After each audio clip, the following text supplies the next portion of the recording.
Movie के शुरू में हम बेन आर्चर नाम के एक आदमी को देखते हैं जो आंखों को बंद करके अपने घर में बैठा हुआ कुछ न कुछ खतरनाक सोच रहा था। उसके चेहरे को देखकर के ऐसा लग रहा था कि ये जरूर किसी न किसी की माँ बहन एक करके आया है। अब यहाँ से कहानी फ्लैशबैक में जाती है और हम बेन को एक गाड़ी में देखते हैं जो कुछ खतरनाक गुंडों का पीछा कर रहा था। दरअसल वो इस शहर के सबसे खतरनाक गैंगस्टर थे जो एक छोटी बच्ची को किडनैप करके गाड़ी में डाल करके कहीं ले जा रहे थे। अब बेन जैसे तैसे करके उस लड़की को तो बचा लेता है, लेकिन जब उसे अपनी गाड़ी में लेकर के आगे बढ़ने लगता है तभी सामने हम एक ट्रक को देखते हैं जिसका दिमाग खराब हो गया था और वो अनबैलेंस होकर के बेन की गाड़ी की माँ बहन एक करने के लिए उसकी तरफ तेजी से आ रहा था। अब ये सीन यहीं पर रुक जाता है और हम वापस से प्रेजेंट में बेन को देखते हैं जो अपने घर में बैठा हुआ है और उसके सामने दो लाशें पड़ी है। इन लाशों की हालत को देख करके हम अंदाजा लगा सकते हैं कि बेन कितना खतरनाक आदमी है। इसके नाम से खतरनाक गैंगस्टर क्या मौत की भी पैंट गिल्ली हो जाती है। इसके बाद हम सन क्वान नाम के खतरनाक गैंगस्टर को देखते हैं जो असल में चाइनीज था। इस वक्त वो नंगा पुंगा होकर के अपनी वाइफ की इज्जत की धज्जियां उड़ा रहा था। इंटीमेट होने के बाद उसकी वाइफ उससे कुछ सवाल पूछती है। इससे सन क्वान का दिमाग खराब हो जाता है। वो अपनी गन उठाता है और अपनी वाइफ से कहता है, बकवास बंद कर साली, तेरी माँ का सुअर मारू तेरी ऐसी की तैसी। इतना कह करके वो उसे गोली मार देता है जिससे वो नासा के रॉकेट में बैठ करके दूसरी दुनिया में पहुंच जाती है। उधर बेन किसी से बात करते हुए कह रहा था कि मैं अब किसी की भी माँ बहन एक नहीं करूंगा और न ही नासा के रॉकेट में किसी को बैठाऊंगा। अब मैं एक शरीफ इंसान बनकर के नॉर्मल जिंदगी गुजारूंगा। इतना कहने के बाद वो यहाँ से चला जाता है। फिर हमें कुछ टाइम बाद का सीन दिखाया जाता है जहाँ पर हम एक शिप को देखते हैं। इस शिप में बहुत सारे चाइनीज लोगों को छुपा करके रखा गया था जिन्हें इलीगल तरीके से एक जगह से दूसरी जगह ले जाया जा रहा था, लेकिन कस्टम वालों को इनके बारे में पता चल जाता है। तभी शिप में रेड मारने के लिए मैक नाम का एक ऑफिसर अपनी टीम को लेकर के आता है। यहाँ पर मैक अपनी टीम से कहता है कि इस पूरे बंदरगाह को घेर लिया जाए। तभी शिप में मौजूद कुछ खतरनाक गैंगस्टर को इसके बारे में पता चल जाता है। वो ऑफिसर मैक और उसकी टीम की माँ बहन एक करने के लिए उन पर गोलियों की भारी बरसात कर देते हैं। इधर मैक की टीम भी उन पर अंधाधुंध गोलियां चलाई जा रही थी। ये गोलीबारी इतनी घमासान होती है कि इससे शिप में मौजूद कुछ बेगुनाह इमिग्रेंट्स भी दूसरी दुनिया के मुसाफिर बन जाते हैं। कुछ गैंगस्टर्स के भी विकेट गिर चुके थे और बाकी अपनी जान बचा कर के यहाँ से भाग गए थे। इसके बाद शिप पर मैक की टीम कब्जा कर लेती है। वहीं दूसरी तरफ हम बेन को देखते हैं जो अपनी वाइफ सिंडिया और बेटे निकोलस के साथ बैठा हुआ था। दरअसल सिंडिया एक सोशल वर्कर है। जब उसे पता चलता है कि बंदरगाह पर इमिग्रेंट्स को पकड़ा गया है तब वो फौरन वहां जाने के लिए घर से निकल पड़ती है। उधर मैक अपनी टीम के लोगों से कहता है कि चाइनीज एम्बेसी से कांटेक्ट करके इन इमिग्रेंट्स को वापस भेज दिया जाए। सिंडिया भी यहाँ पर आकर के सारी चीजों को देखती है। फिर मैक के पास आकर के कहती है कि ये सारे बच्चे यतीम और अनाथ हैं। ये गैंगस्टर इनसे गलत काम करवाने के लिए यहाँ पर लेकर के आए थे और अगर इन्हें वापस भेज दिया गया तब भी इन बच्चों की ऐसी की तैसी कर दी जाएगी। अब ऐसे ही मैक से बातें करते हुए सिंडिया की नजर किम नाम की एक लड़की पर पड़ती है। उसे देखते ही सिंडिया के दिल में माँ की ममता जाग जाती है। वो मैक से रिक्वेस्ट करती है कि प्लीज इस बच्ची की कस्टडी मुझे दे दी जाए, मैं इसका बहुत अच्छे से ख्याल रखूंगी। पहले तो मैक मना करता है लेकिन बाद में उसकी बात मान लेता है। अब सिंडिया किम को लेकर के अपने घर आ जाती है। बेन भी किम को देख कर के बहुत खुश हो जाता है, लेकिन वहीं हम किम को देखते हैं जो बहुत ज्यादा डरी और सहमी हुई नजर आ रही थी। वो किसी से भी बात नहीं कर रही थी। बेन उसके डर को खत्म करने के लिए उसे चॉकलेट देता है ताकि वो नॉर्मल होकर के उससे बात कर सके। किम चॉकलेट तो खा लेती है लेकिन फिर भी कुछ नहीं बोलती।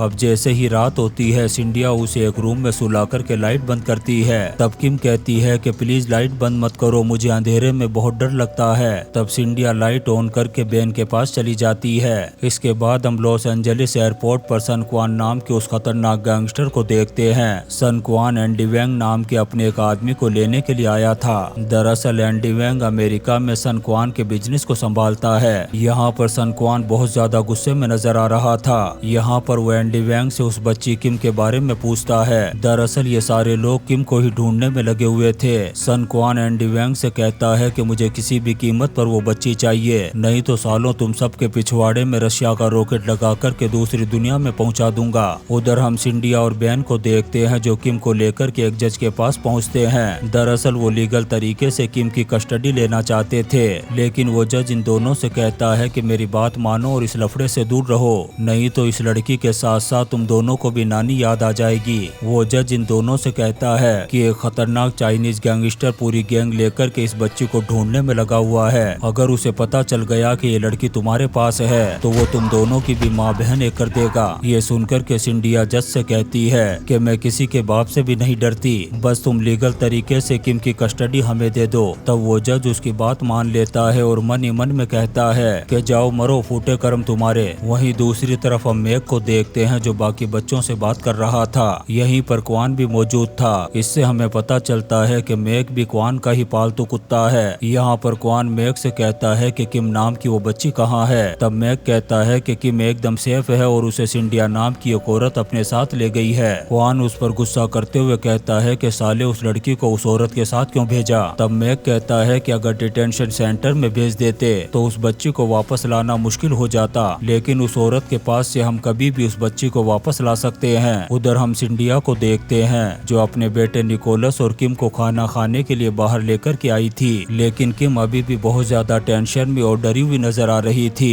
ये देख कर के सिंडिया निकोलस से कहती है कि बेटा तुम किम को अपने साथ ले जाओ। तब निकोलस उसे अपने साथ दूसरे रूम में ले जाता है। तभी यहाँ पर क्वान अपने आदमियों के साथ आकर के अंधाधुंध गोलियां चलाना शुरू कर देता है। अब किम जैसे ही गोलियों की आवाजों को सुनती है बहुत ज्यादा घबरा जाती है और उसे लगने लगता है कि ये लोग उसे ही लेने के लिए आए हैं। अब वो फौरन निकोलस के साथ बाहर की तरफ भागती है। उधर क्वान अंदर आने की कोशिश करता है। तब सिंडिया उसे रोकते हुए कहती है कि साले चाइना के लोकल माल, चुपचाप यहाँ से चला जा। इससे क्वान का दिमाग खराब हो जाता है और वो ये कहकर के सिंडिया का गला काट देता है कि साली लोमड़ी बहुत ज्यादा बोलती है। इसके बाद वो किम और निकोलस के पीछे जाता है। तभी हम बेन को देखते हैं जो यहाँ पर आ चुका था। जैसे ही वो घर के अंदर जाता है सिंडिया की लाश को देख कर के शॉक्ड हो जाता है। उसे जज की बात याद आ जाती है कि उसने सही कहा था। इसके बाद बेन अपने एक दोस्त के पास जाकर के सारी बात बताता है और उसे कहता है कि मेरा बेटा निकोलस किम नाम की एक लड़की के साथ गायब हो चुका है, कैसे भी करके हमें उन दोनों को ढूंढना होगा। यहाँ पर बेन का दोस्त भी उसका साथ देने के लिए तैयार हो जाता है। इसके बाद जब बेन घर आता है और अपनी वाइफ को याद करते हुए शराब पी रहा था, तभी हम क्वान को देखते हैं जो बेन के घर पर हमला कर देता है। लेकिन बेन का अपनी वाइफ की मौत से पहले ही दिमाग खराब हो रखा था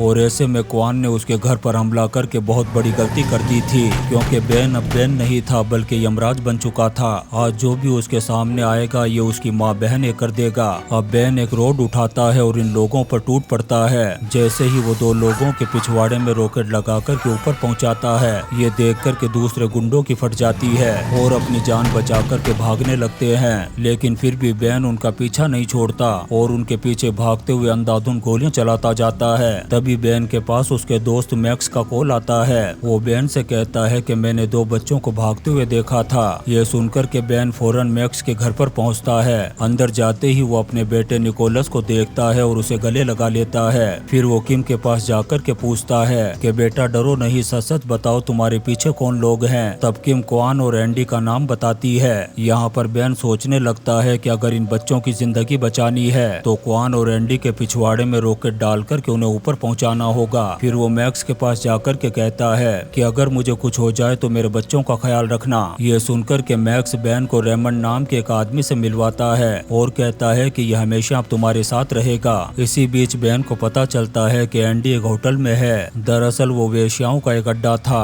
अब बेन रेमंड को साथ लेकर के फौरन उस जगह पर पहुंच जाता है और एक लड़की से एंडी के बारे में पूछता है। तब वो लड़की कहती है कि वो अंदर है। अब बेन जैसे ही अंदर जाने लगता है तभी एंडी के आदमी उस पर हमला कर देते हैं। यहाँ पर इनके बीच में घमासान लड़ाई होती है, लेकिन बेन एक एक करके सबको नासा के रॉकेट में बैठा करके ऊपर पहुंचा देता है। फिर वो जैसे ही अंदर जाता है तो एंडी को देखता है जो एक लड़की के साथ मजे कर रहा था। वो फौरन उसके भेजे में गोली मार करके उसकी माँ बहन एक कर देता है। मैक को जैसे ही एंडी के बारे में पता चलता है वो फौरन उस होटल में पहुंच जाता है। वहाँ पर उसकी मुलाकात डिकोस्टा नाम के एक एलएपीडी के ऑफिसर से होती है। मैक को देख करके डिकोस्टा भी सोच में पड़ जाता है कि आखिर ये यहाँ पर क्या लेने आया है। इसके बाद मैक क्वान के पास जाकर के कहता है कि मुझे पता चल चुका है कि एंडी की माँ बहन किसने एक की है। फिर वो बेन का नाम बताते हुए कहता है कि वो सिंडिया नाम की उस औरत का पति है। साथ ही ये भी कहता है कि वो आदमी इतना खतरनाक है कि जब किसी को मारता है तो कुत्ते कुत्ते की तरह मारता है और लगातार 35 मिनट तक मारता जाता है। यहाँ पर मैक इतना ज्यादा डरा हुआ था कि वो क्वान से कहता है कि अब मैं तेरा साथ नहीं दे सकता,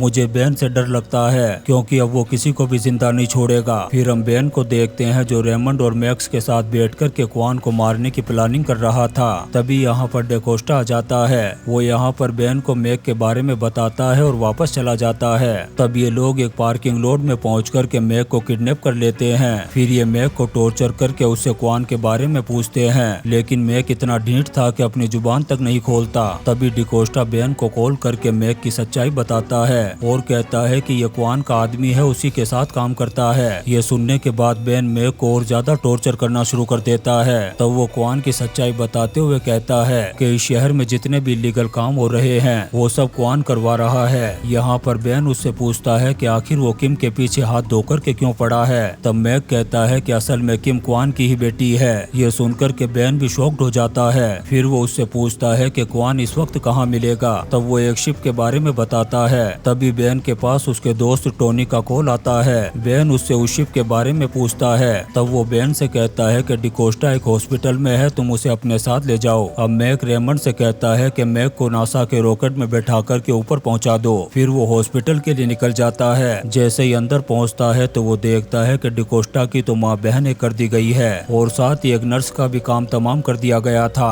तभी वो क्वान के आदमियों को देखता है और उन पर गोलियां चलाना शुरू कर देता है। सारे गुंडों का काम तमाम करने के बाद जब वो एक गुंडे को मारने लगता है तब वो बेन से कहता है कि तू कुछ भी कर ले लेकिन अपने बच्चों को नहीं बचा सकेगा। ये सुनकर के बेन उस आदमी का भी विकेट गिरा देता है। फिर वो जैसे ही अपने घर पहुंचता है तभी वो देखता है कि क्वान के आदमी निकोलस और किम को पकड़ कर के अपने साथ ले जा रहे हैं। तब बेन गोलियां चलाते हुए उनका पीछा करना शुरू कर देता है। थोड़ी देर बाद वो उन लोगों की गाड़ी के पास पहुंच जाता है और शीशा तोड़कर किम को निकाल कर के अपनी गाड़ी में बिठा लेता है, लेकिन निकोलस अभी भी उनके कब्जे में था। वो लोग निकोलस को अपने साथ लेकर के चले जाते हैं। अब बेन किम को लेकर के वापस अपने घर आ जाता है। तभी उसके पास टोनी का कॉल आता है। वो उसे बताता है कि क्वान ने रेमंड और मैक्स का भी काम तमाम कर दिया है। इसके बाद वो टोनी को साथ लेकर के क्वान के शिप पर पहुंच जाता है। वहां पहुंचते ही वो क्वान के आदमियों को एक एक करके मौत के घाट उतार देता है। क्वान जब इस चीज को देखता है तो निकोलस के गले पर चाकू रख कर के बेन को धमकी देता है, लेकिन बेन तो मौत बन चुका था। यहाँ पर क्वान और बेन दोनों अपनी अपनी गन निकाल कर के एक दूसरे पर गोलियां चला देते हैं।